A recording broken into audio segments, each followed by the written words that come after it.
Good afternoon, everyone, and thank you for joining Jerry Becker's webinar on foreign exchange interest rate risk management. My name is Joe Hainer. I'm a partner with our risk and accounting advisory practice. We have a great presentation today, and we will be offering up to 1 hour CPE for the session. I think the webinar is really timely as the dollar was soaring about 7% since July alone. So really looking forward to having a great discussion and learning more from our great speakers today. What are the learning objectives? We will explain the common drivers of foreign exchange and interest rate risk. We will help with an understanding of the nature of FX and IR risk exposure and common strategies to mitigate the risk from Craig and Rosemary. We're going to learn about the difference between economic hedging versus accounting hedging and obtain a high-level overview of why companies typically hedge. We're going to learn about 3 types of hedging relationships that are commonly used and the related accounting. We're going to understand key criteria for hedges to qualify for cash flow hedge accounting. And in the end, review the basic requirements for hedge documentation. Who is with us today? We have great speakers. We have Greg Ciciola from our friends at Bannockburn Global Forex, and Rosemary, who I have the pleasure of working with in my team. Greg, you want to introduce yourself for a couple seconds? Yeah, thanks, Joe. It's great to be here today. Thank you to Joe, you and your team for organizing this. It's great to collaborate with you all on an important topic that, as you mentioned, is quite topical in today's environment, just given FX and interest rate volatility is at heightened levels. So I'm Greg Ciciola. I've spent the last 11 years in the banking industry. The majority of that time was spent in the sales and trading field, and specifically working with US corporations who were multinational in nature and helping them and advising them on their foreign exchange and interest rate risk management priorities. Great, thanks, Greg. Rosemary? Hi, everyone. Thanks, Greg. Thanks, Joe. I'm Rosemary Quay, and I work with Cherry Becker in the accounting advisory realm. And I bring to the table 25 years of experience in accounting and finance, primarily in financial services. Thanks. I wanted to use the presentation to just give you guys a quick overview of Cherry Becker. So Cherry Becker is a national accounting and advisory firm. We have a national footprint here, as you can see on the map, about 2,000 people, more than 75 years in business, about 350 million in revenue, really focused on serving the middle market with their accounting and advisory needs. So this topic is really close to our heart. And for Bannockburn, we are a capital markets advisory and solutions firm. We cover 3 asset classes: foreign exchange, interest rates, and soon-to-be commodities early next year. We provide all of our clients who are mainly financial sponsors and small to medium-sized corporations with transactional hedging and analytical FX solutions.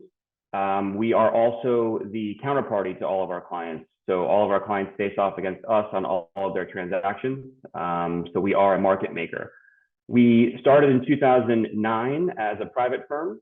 And in 2019, we became part of First Financial Bancorp, which is a regional bank headquartered in Cincinnati, Ohio, covering the Ohio, Kentucky, and Indiana markets.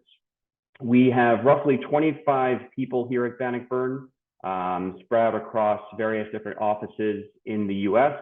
Headquarters is obviously Cincinnati. We've got folks in New York, Charlotte, Chicago, Denver, LA, and Buffalo. And we cover our client base, which spans the entire nation. We have capabilities in over 90 different currency pairs. Our goal is to obviously provide a white glove service to all of our clients. So we intend to be proactive and take a relationship approach to all of the corporations and financial sponsors that we are working with. And all of our transactions are cleared through major multinational money center banks that are our what we would consider our upstream banking partners. In terms of the typical risks that we see corporates looking to manage and therefore hedge, mainly they are related to interest rate exposures and foreign exchange exposures. So on the interest rate side, we typically see corporations looking at their exposure to floating rate indices, formerly LIBOR, now SOFR. These indices could be part of a floating rate loan where the repayment of that loan is tied to SOFR plus a spread. As SOFR obviously moves higher, the cost to service that loan becomes more and more expensive. The same applies for a commercial line of credit, where the line of credit would be based on SOFR plus a spread. Obviously, what we've seen in the interest rate environment recently, the cost of borrowing has become more and more expensive as SOFR increases in value. We typically see interest rate swaps and caps used to manage against this risk, and we'll touch on that a little further in the presentation. On the foreign exchange side, we typically see book balance sheet items as the most common exposure hedged by corporations. This could be foreign denominated accounts receivable, foreign denominated accounts payable. It could be intercompany loans, for example. We also see forecasted cash flows hedged on behalf of corporations. So this could be, I'm agreeing to a purchase order today, but I don't need to pay until 90 days from now. I need to pay in foreign currency over the next 90 days. You can bet that there's going to be some volatility, maybe good or bad, related to that exchange rate. And that's what liability managers typically aim to protect against and use financial derivatives to do so. Typical hedging instrument for foreign exchange would be a forward contract, sometimes a foreign exchange option, which we will touch on in more detail in a few slides. We also typically see corporations looking at net investment in foreign subsidiaries and looking to manage the exchange rate risk associated with that type of exposure. For the purpose of this presentation, we're going to focus on balance sheet items and forecasted cash flows. We do aim to have supplementary webinars where we'll cover things like event-driven risk around M&A and net investment hedging. So for foreign exchange risk, what are the typical drivers of FX risk? Most recently, I would say over the last 16 to 18 months, it's largely been interest rate differentials and central bank policy. Most of you on the line, I'm sure, are well aware that the Fed has been in a hiking cycle now for the past 18 months. Rates have gone up over 500 basis points. This has provided a ton of support for the US dollar, which has firmed up really across the board against most of its counterparts. So for the better part of the last 2 years, interest rate differentials have been the main driver of foreign exchange volatility. However, events also drive FX volatility. For example, when news around the Russia and Ukraine war broke, there was a lot of volatility in certain currencies in the region, but really currencies globally. What we typically see in currency markets during times of uncertainty or stress, for example, a natural disaster or an event like Russia-Ukraine, is the speculative market tends to flock to traditional safe haven assets and safe haven currencies like the US dollar, to a certain extent the Japanese yen, to a certain extent the Swiss franc. So during the Russia-Ukraine war, at least when that news broke, there was certainly a flight to safety, and the dollar was supported on that news as well. For corporations, we typically see FX risks arise through importing and exporting, through AR and AP, as previously mentioned, as well as capital expenditures. Of course, this matters because if you're doing business in the US, you're importing from a foreign country, maybe you're paying in foreign currency. If the exchange rate moves adversely, your costs are going to increase. Maybe you're a US-based company, you're importing from a foreign country, but you're doing it all in dollars. You still have FX exposure because I can guarantee that your supplier is watching the exchange rate, you're paying them dollars. When the dollar is strong, they're happy to not say anything. When the dollar is weak, you'll probably be asked to maybe step up the amount of dollars you're sending them. So simply doing business all in US dollars doesn't remove you from exposure to currency. So it's just important to keep that in mind. We typically see foreign exchange exposures managed with derivative contracts like foreign exchange forwards and options. Certain products are more suitable for certain types of exposures, but for the most part, it's foreign exchange forward contracts that serve as the overwhelming majority of hedging instruments deployed, and then options for certain types of exposures. Again, we're going to focus on balance sheet exposures and cash flow exposures, and this table more or less sets them apart and summarizes them pretty well. So on the balance sheet side, these are on-balance sheet monetary items that are denominated in a foreign currency. So here we're thinking about a US corporation that's dollar functional. They might have foreign currency AR or AP on the balance sheet. They might have cash balances denominated in the foreign currency on the balance sheet. They might have foreign currency borrowings, intercompany loans, for example, that are denominated in foreign currency. As time goes on and reporting period or accounting periods come and go, these items are revalued based on where the exchange rates have moved. And unwanted movements in the exchange rates could cause an immediate hit to P&L. So the on-balance sheet items, volatility in these items related to the exchange rate hits P&L directly. And we therefore see these types of items hedged with foreign exchange forward contracts. The volatility or the mark-to-market in the forward contract or hedging instrument would directly offset the mark-to-market and the underlying exposure on the balance sheet in P&L in the income statement.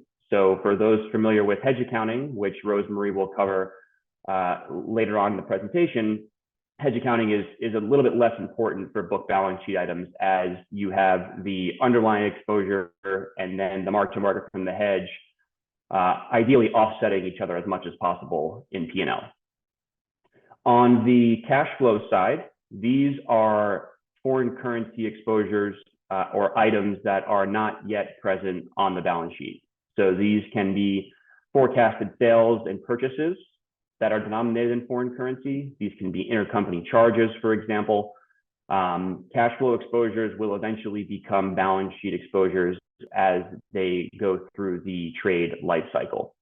For cash flow exposures, we again typically see these hedged with foreign currency forward contracts, where you are aiming to have certainty around your exchange rate for settlement at some point in the future for that event that is going to occur in the future. For example, the import example that I gave earlier.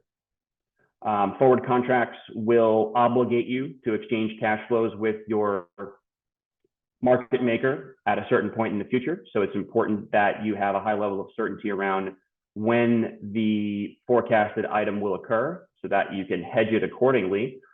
But it's also important that you have that certainty if you're aiming to achieve hedge accounting, because you'll need to prove effectiveness between the relationship between the underlying item on the that you're hedging and the hedging instrument. And what hedge accounting allows for is, as cash flow exposures are not yet on balance sheet and you want to put a hedge on, the mark to market from the hedge can create unwanted FX gains losses in the income statement. So by electing hedge accounting for cash flow exposures, you defer that P&L into equity, into other comprehensive income. And again, I'll let Rosemary touch on the accounting side a little further in the presentation, but the important designation here or distinction to make here is that for cash flow exposures, the accounting treatment is a little bit different than your traditional balance sheet exposures. So polling question 1, if we're able to kind of pull that up, we have, which of the following FX risk is a concern for your corporation?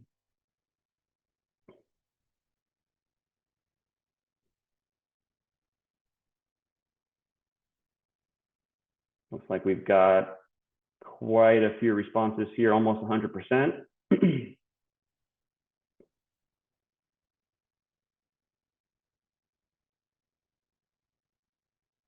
Give it a few more seconds, but it looks like we're there.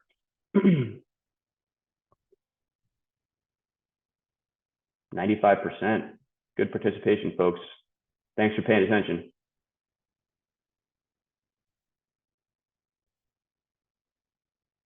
All right.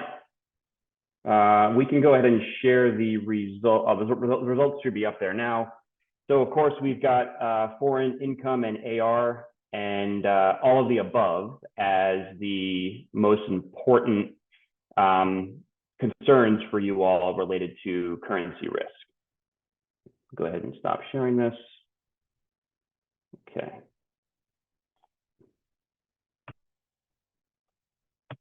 All right. So we put together a few case studies to kind of give you some live examples of both balance sheet and cash flow hedging. This one is going to cover the balance sheet side. So here we've taken the example of a US-based company that reports in US dollars. They have received an intercompany loan from their Chinese affiliate. So they have a Chinese RMB, CNY, in other words, denominated intercompany loan on their balance sheet. So a CNY liability on the US dollar balance sheet. At each reporting period, that liability is going to change in value based on where the US dollar CNY or US dollar RMB exchange rate moves. So from one accounting rate to the other, so the accounting rate at the start of the period to the accounting rate at the end of the period would determine an FX gain or loss that would be directly applied to the income statement for this CNY liability. I've used the example of 50 million Chinese RMB, which is, for argument purposes, roughly at this point in time, 6.95 million US dollars. So on day one, at the start of the reporting period, that is the value of the CNY liability. By the close of a reporting period, the US dollar RMB exchange rate has now moved lower from 7.2 to 6.8, which implies that the RMB has strengthened against the US dollar. Without any hedging in place, this liability in dollar terms is now equal to roughly 7.3 million US dollars, representing roughly a $410,000 FX loss for this reporting period related to this CNY liability. So with no hedging in place, that would be the impact to P&L, the impact to the income statement. But because we're all good liability managers, we hedge. And what we typically see being deployed to hedge this type of exposure is a forward contract, which would be struck at the start of the reporting period or the accounting period and would be closed out at the end of the reporting period or the accounting period.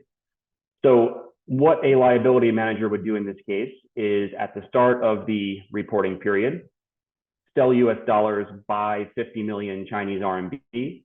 This offsets the 50 million Chinese RMB liability on the balance sheet. And you would book this for maturity at the close of the reporting or the accounting period, which would be either 1 month, 3 months, kind of whatever your preference is or whatever your reporting standards are internally. This would stay in place until 2 days prior to the end of the accounting or reporting period. In other words, 2 days prior to the maturity of the original hedge. 2 days prior, what the liability manager would do in this instance is book an equal and opposite offsetting transaction to basically unwind it. So here you're going to now sell 50 million Chinese RMB, buy US dollars. The original 50 million RMB you bought is now offset by the 50 million you're selling back, and you're left with a net settlement in US dollars. That net settlement in US dollars should largely help to offset any potential FX gain or loss that would have been experienced by the underlying exposure throughout the 30-day or the 90-day period. That is a traditional balance sheet hedge that we see being deployed by US corporations that have foreign currency assets or liabilities on balance sheet. You would carry this process out month over month, quarter over quarter, again, whatever your preference is, until the loan is repaid. And you'll see that in this instance, your hedge, where you're buying 50 million CNY, serves as the hedge. It also serves as the repayment of principal when that does come due. On the cash flow hedging side, we put together this example where we've got a US automotive company who is importing electrical components from Mexico. Now, their supplier has recently approached them and said, we would like you to pay us in Mexican pesos and no longer in US dollars. The automotive company does not generate any Mexican peso cash through sales, but it has this Mexican peso liability it needs to meet. And of course, there's no offset. The automotive company has agreed to 90-day payment terms with their supplier. So when you introduce an element of time, of course, you have to start thinking about exchange rate volatility. And what our concern is here is that over the 90-day period from when the invoice is agreed to until when it's formally paid, the Mexican peso strengthens against the US dollar. And now what was a certain amount of US dollars on day one is a certain amount more of US dollars on day 90. So here we have a situation where we've agreed to a purchase order for a Mexican peso amount of 10 million pesos. At that point in time, on day one, the exchange rate was 17.25. The automotive company here in the US therefore budgets for the 10 million pesos with roughly $580,000 based on that 17.25 exchange rate. However, by day 90, the exchange rate has now moved lower to 16, implying that the Mexican peso has strengthened against the US dollar, the dollar has weakened up. Now at 16, 10 million pesos requires roughly $625,000. This represents roughly a $45,000 FX loss or cost increase associated with that $10 million, that 10 million Mexican peso invoice. So to combat this and to have a solution in place for this, what the US automotive company can do is deploy a foreign exchange forward contract or derivative to solidify its US dollar cost to purchase 10 million Mexican pesos to satisfy the invoice. So on day one, at the point the invoice is agreed to, the US automotive company can work with Bannockburn, for example, to agree to buy Mexican pesos, sell US dollars for maturity in 90 days. A forward contract would look something like the prevailing spot rate, 17.25, plus a forward point adjustment, which aims to capture the interest rate differential between the two currencies in the pair. And that gets you to your all-in rate for a forward contract for settlement at some point in the future. So in this example, you'll see that on day one, the spot rate was 17.25. To purchase Mexican pesos on day 90, the rate is going to be 17.525. So what the corporation is now doing is solidifying its exchange rate today to buy pesos in 90 days from now. That removes any uncertainty that the corporation might have in 90 days. It removes the risk that the peso strengthens against the US dollar, and what was $580,000 is now $625,000. So on day 90, all that happens is the US automotive parts company delivers the dollar equivalent it owes for the Mexican pesos. Bannockburn would deliver the automotive company the 10 million pesos, either to an account the automotive company possesses on its own, or directly to the automotive company supplier down in Mexico as a third-party payment. Again, exchange rate uncertainty is removed. The US cost requirement to satisfy the Mexican peso obligation is certain and solidified upfront on day one. We will now touch on interest rate risk briefly. We'll provide a high-level overview here of what drives interest rate volatility, what creates the risk, and what corporates usually deploy to manage exposure to interest rate risk. So, of course, the drivers of interest rate volatility, which has been very well documented in the press over the last, again, 16 to 18 months, is mainly economic strength, economic data, inflation. Inflation certainly in employment data here in the US. by way of what is occurring related to economic strength, related to inflation, related to employment data, for example, there's always going to be a central bank or government reaction, which again, I'm sure you can all relate to based on what we've seen here in the US, where inflation shot higher, the jobs market runs hot, central bank hikes rates to bring inflation lower, to cool the job market, and now we have higher borrowing costs. Supply and demand to a certain extent drive interest rate volatility. And of course, we've got credit risk and the loan tenor and period. So for corporates, the main driver of interest rate risk and how corporates become exposed to interest rate risk is through borrowing. Most corporates borrow with some form of term debt. Term debt is almost always issued not at a fixed rate, but at a floating rate. And that floating rate is related to a floating rate index, formerly LIBOR, now SOFR, normally plus a spread. So as SOFR rises and falls, the cost of servicing that debt also rises and falls. Of course, what we've seen over the last 18 months is a dramatic rise in rates, a dramatic rise in SOFR, and therefore a dramatic rise in the cost of borrowing for corporations.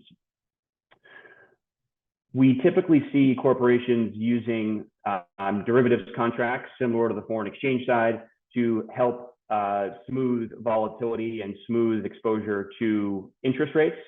So interest rate swaps and interest rate caps are the most common tools used to hedge against the rise in rates. When corporates borrow on a floating rate basis, they can use derivatives to synthetically fix that debt and synthetically leave themselves with a fixed rate. So here I have an example of an interest rate swap. Again, this is creating synthetic fixed rate financing. These are normally executed by corporates who have some form of exposure to a floating rate index or floating rate debt. You'll see in the diagram here, the company is borrowing from the lender, and the company is repaying that debt based on 1 month term SOFR plus a spread without any hedging in place. As SOFR increases in value, the cost of servicing that debt also increases in value. So what the company can do here is enter into an interest rate swap where they would receive 1 month SOFR on the swap. The swap provider hopefully would be Bannockburn in this instance. So Bannockburn pays the company 1 month SOFR. At the same time, the company is paying its lenders 1 month SOFR plus the spread. Those two offset. So the exposure to SOFR in this case is neutralized, which you'll see displayed in that chart there. And what the company is left with is paying a fixed rate to their hedge provider. So you basically create synthetic fixed rate debt with the use of a derivative in this instance. With an interest rate swap, one party is going to, again, pay the fixed interest rate while the other party pays the floating interest rate. No principal amount is exchanged. The parties are simply exchanging interest payments over the life of the swap, which could be, in this example, it's 1 month. It could also be quarterly. It could be semi-annually. But really 1 month and 3 months are the typical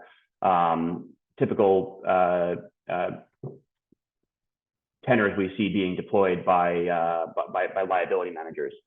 Settlements are netted in this instance, or worth a swap. So whoever is due to pay the larger amount, it pays that amount and it's netted off month over month or quarter over quarter.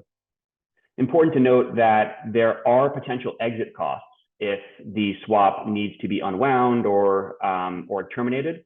So the swap is always going to carry some sort of value, and that value is going to be derived by the forward-looking interest rate swap curve for the remaining tenor of the swap. So it's important to note that when you put a hedge on, that there are potential unwind costs to getting out of that hedge if the hedge is no longer needed. Advantages of swaps here, of course, are that you get full protection against the rise in rates above the swap rate. You get predictable interest rate costs, or interest costs rather, at the agreed fixed rate. There are no premiums for interest rate swaps. These are over-the-counter products, no premium payable upfront. Your market maker or your hedge provider will embed the cost of doing business. They'll embed their return metrics into that fixed rate that they offer you. And equally, if there's a risk that the swap is out of the money at maturity, there's also a risk in your favor if the swap is in the money at maturity. So when you do go to terminate it, if you do, you could potentially have value in that swap and sell it back to the market at a gain, for example. What interest rate swaps do is they obligate you to a fixed rate, and they unfortunately don't allow you to participate in favorable interest rate moves. So if and when rates start to come lower and you have a swap on, you're going to be obligated at that fixed rate. You're not going to get to participate in a favorable interest rate move. So it's important to weigh the risks, the benefits of entering into a swap. Yes, with a swap, you get certainty. Yes, with a swap, you get protection against a rise in interest rates. You don't get participation in the event the interest rate moves lower, which at some point here in the near future is expected, although it feels like the Fed probably has one more hike left before they'll be on hold. It's just a question of how long they will be on hold for. Recent forecasts have suggested that there is roughly a 50% chance of one more hike here in 2023. The Fed has cut back its forecast for interest rate cuts in 2024 from 4 originally expected to now 2. So it remains to be seen what happens. My sense is that rates will be held at restrictive levels for quite some time, I feel, throughout 2024. So it's just important to weigh that as you consider hedging instruments for your exposure to interest rates. There is a little bit of an illustration here on the settlement of cash flows down below. In that first box, you'll see that we've got our swap rate at 3.6%. 1 month term SOFR is fixing at 4.3%. So here you're protected at 3.6. Your calculation is going to be the difference between where SOFR fixes and your swap rate divided by 100 times the notional size of your transaction times the day count. And that would get you the payment that would be payable to you in this instance, because you are fixed at 3.6, the market's at 4.3. Conversely, if the market moves lower down to 3%, you're fixed at 3.6, you would owe on an interest rate swap. So here, as you can see, going back to what I was explaining earlier, you don't get to participate when the market moves favorably for you, which is why we have interest rate caps. So an interest rate cap is an options-based product where a premium is payable.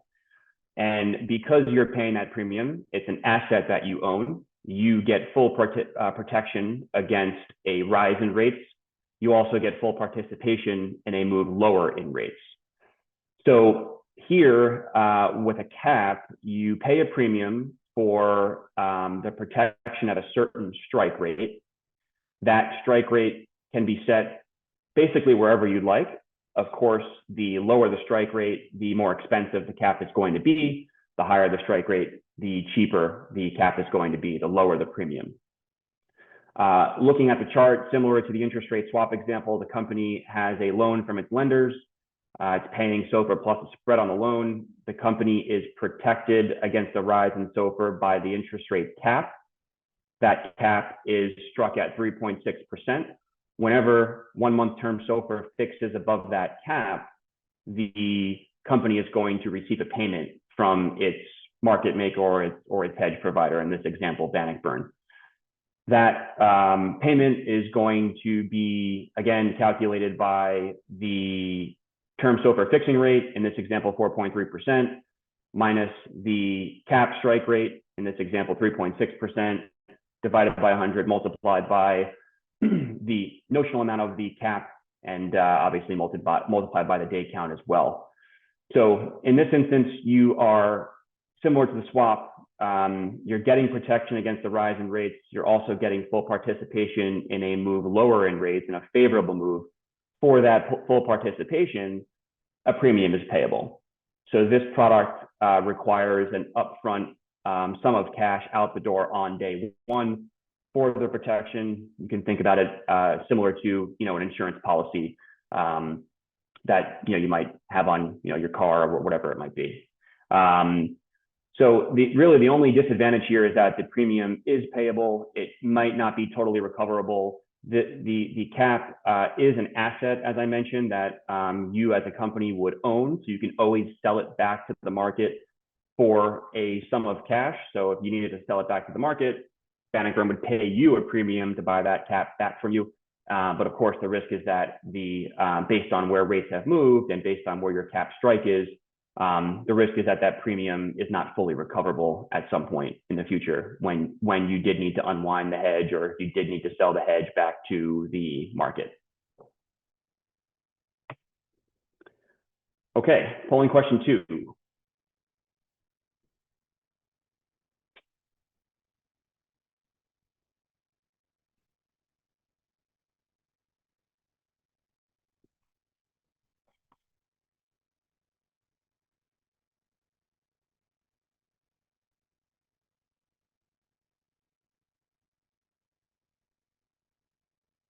All right, we're halfway there.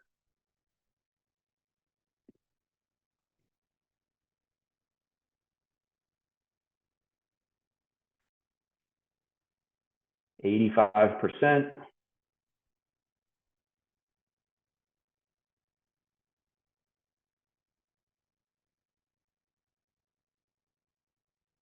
All right. Another round of good participation here, 96% in. All right. The results are up there. So which of the following is false? We've got the 4 responses. We got the none of these are false. That is the correct response. So hats off to the 50% that answered that one correctly. And thank you for participating in that question. And Rosemary, I will hand it off to you for the accounting side. Thanks, Greg. That was very, very interesting.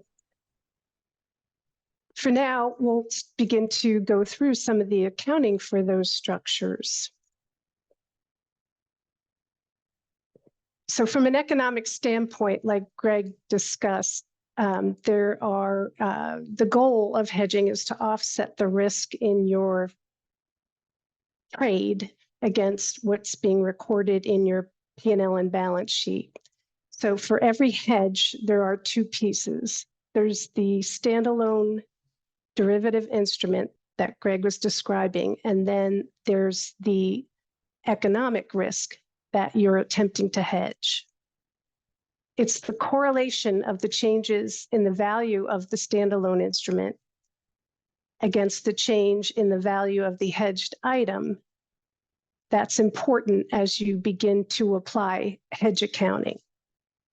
The degree of offset between the economic hedge and the hedged item determines effectiveness for hedge accounting. So why hedge? As Greg described, you're trying to minimize the volatility in your cash flows, volatility related to interest rate and FX market risks. So we're usually a part of an overall risk neutral strategy that you're working on with your Treasury Department. You can apply hedge accounting such that the changes in the fair value of the derivative do not go through earnings in the period. So you're trying to match the risk against when you're recognizing. So it does sit in other comprehensive income until there's sort of a triggering event, and we'll talk about that. The FASB has given some private company guidance to making the application of all these rules a little easier for private companies. So now we're up to polling question 3. Thank you.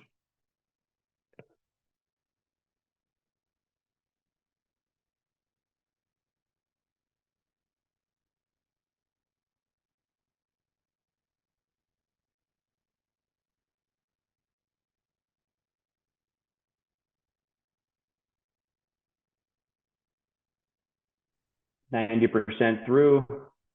Give it a few more seconds.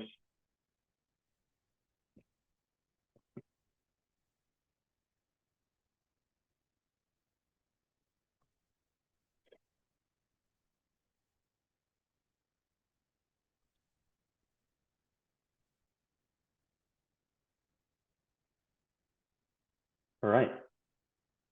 Rosemary, can you see the polling question, or would you like me to just?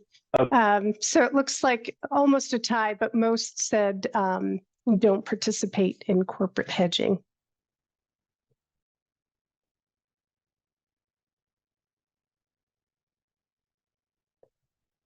So ASC 815 is the guidance that speaks to hedge accounting.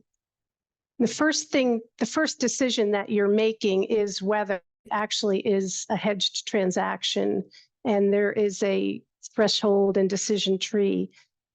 If the relationship does not qualify for hedge accounting and can't be designated, that's the wording we use, those get marked to market through P&L. If there is a designation, then 815 puts those instruments into three types. One is considered a cash flow hedge, and Greg described some of the instruments that can help hedge those. Fair value hedge, he also described some of those instruments. And then net investment hedge. The accounting for these three is different. So for fair value hedges, those are recorded on balance sheet as an asset or liability with changes in fair value through P&L. So the earnings impact is the difference between the change in fair value of the derivative and the change in the fair value of the hedged item. For cash flow hedges, those are also recorded as an asset or liability on balance sheet under normal accounting, but those are held in OCI and are reclassified into earnings when the hedged transaction occurs. So you're deferring the impact in earnings until the hedged transaction occurs. For the hedge of net investment in foreign operations, that's recorded in CTA, which is a currency translation or cumulative translation in OCI. And that is held there until the earnings of the investment can be realized, as in the event of a divestiture in a foreign op. So it's trying to relate the timing to when the impact can be realized. Examples of hedging relationships. Again, Greg gave examples already of synthetically unlocking pay fixed debt to floating as a structure. There's a number also listed here. Cash flow hedges, a typical example would be a forward hedging future non-functional receipts.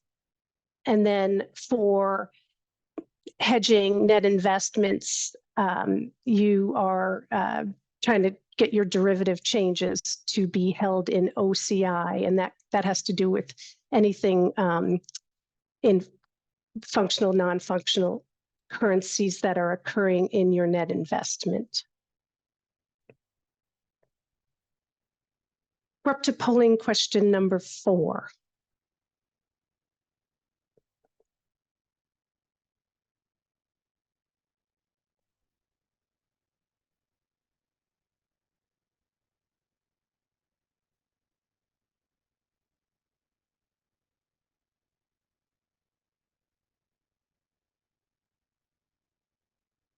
Hey, Greg, quick question for you while we're waiting on the results. Sure. So a lot of our middle market clients, they feel like this looks very complicated, very, very heavy lift to kind of manage that. What are you typically telling your clients when they come and say, hey, does this really make sense for me? I have some exposure, but it's not really I'm not a large corporation. I don't have like a treasury group, a treasury department who can manage that. What's your reaction? Yeah, I guess I would say, Bannockburn as a firm is able to partner with treasury arms of corporations who, might not have the staffing, might not have the sophistication to help you identify, quantify, and risk manage your exposures. So, we're here to almost serve as, an outsourced treasury partner as you work to manage through any exposures that are apparent within the business. And, I think we're unique in that we can offer the advisory, the solutions. We can also serve as a market maker. So all of this stuff, agreed, is certainly a heavy lift. It is certainly a crawl before you walk type scenario, but hopefully you'll find that in a good partner, like both CBH and Bannockburn, you can navigate it effectively. And we're there to help with the accounting as well. So we'll go through some of the hedge accounting considerations next. And the answer was all of the above. So almost 50% got that correct. Some of the hedge accounting considerations, you have to make an election of your hedge, and that has to be done kind of upfront. And this standard is interpreted very literally. It requires some operations and communications among your different departments. We've seen that audit firms have varying interpretations of the standard, and that not all economic hedges necessarily qualify for the hedge accounting. What you need to focus on to meet the qualifications of the standard is A, that you actually have a hedged item in a transaction and the offset. What the requirement determines as for effectiveness, an effective hedge is considered an 80% correlation to the other side, 125% correlation. And there's guidance on that. And then you're meant to prepare real-time hedge documentation. The FASB did give some reprieve to this in 2022 to make things a little bit easier to apply for private companies and also just generally in the how to apply. We actually have another polling question now, polling question number 5.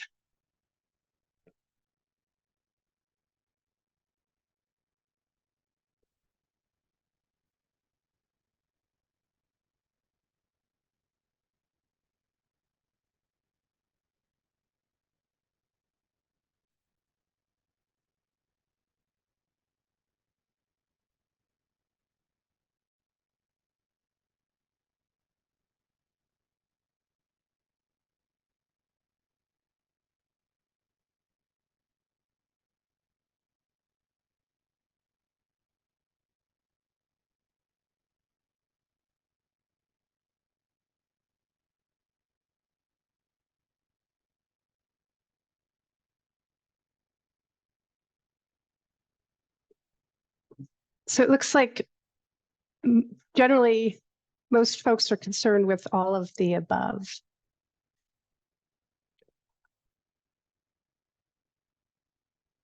So some of the hedge designation criteria, the designated hedging instruments and hedged items only qualify if all of the following criteria are met. So we've documented you need the formal documentation. It's good to have it at inception of the relationship. So as you go into it and structure it, you want to make sure you've kept documentation. And there's some ease in that for private companies. There needs to be an occurrence of the forecasted transaction, and that must be probable. So it has to be a real risk that will occur, or generally you think it will occur. There's that assessment of effectiveness, and that's required whenever your financial statements or earnings are reported, and it has to be done at least every 3 months. you need to document that that hedged item presents an exposure that could affect your reported earnings. So you expect something will affect it. So that's how you're managing that. The hedged item or the transaction cannot be related to an asset or liability or forecasted transaction that is or subsequently will be remeasured with changes in fair value reported in earnings. So if you've taken fair value option, for example, you wouldn't use 815. Some of the considerations we've spoken of, or what type, you need to know whether it's cash flow, fair value, or net investment, your underlying risk management objective and strategy, the nature of the risk being hedged, identification of the actual instrument, how hedged effectiveness will be assessed in your reporting periods, the prospective and retrospective methods. There's a couple of ways to do it. How hedge ineffectiveness will be measured. So when it doesn't correlate well enough. And then your overall accounting treatment. And there are some nuances where the identification of the hedged item or transaction needs specificity. So cash flow hedged transaction must be identifiable at the time it occurs. And then again, the probability that the hedged forecasted transaction must be probable of occurring. So that's a lot to take in, but and we are up to polling question number 6.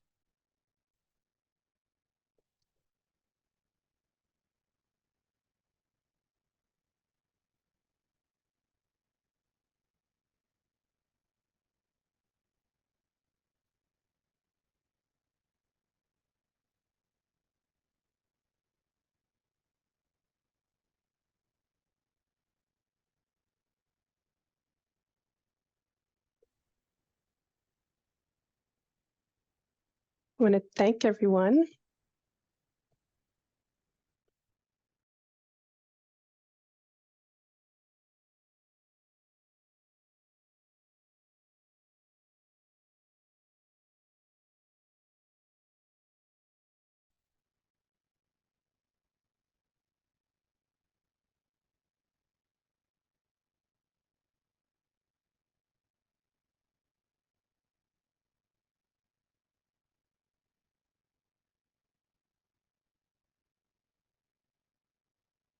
All right.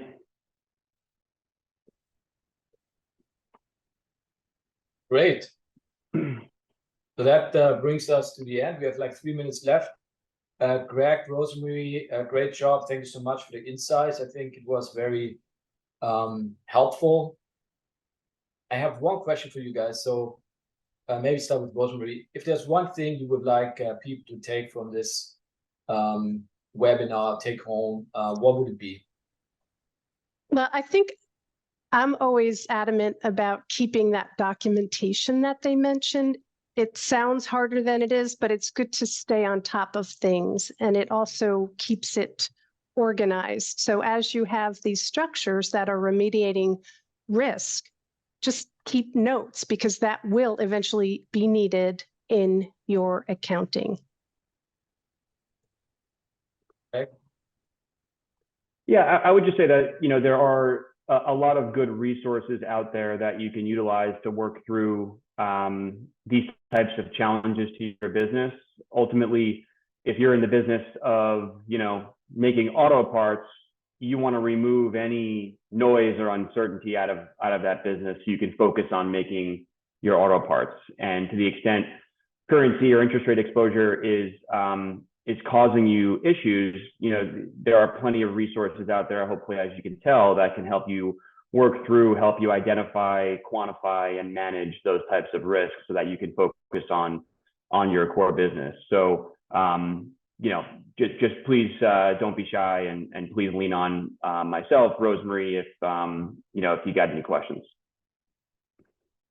Great. Yeah, I think I hope that people can take away that while it looks complicated, with the right partner, we can manage through it. And We have quite a bit of middle market clients who started with their journey, and once it's set up and rolling, it's actually a fairly manageable process, and can help mitigate some of the uncertainty running your business. So thank you very much for joining.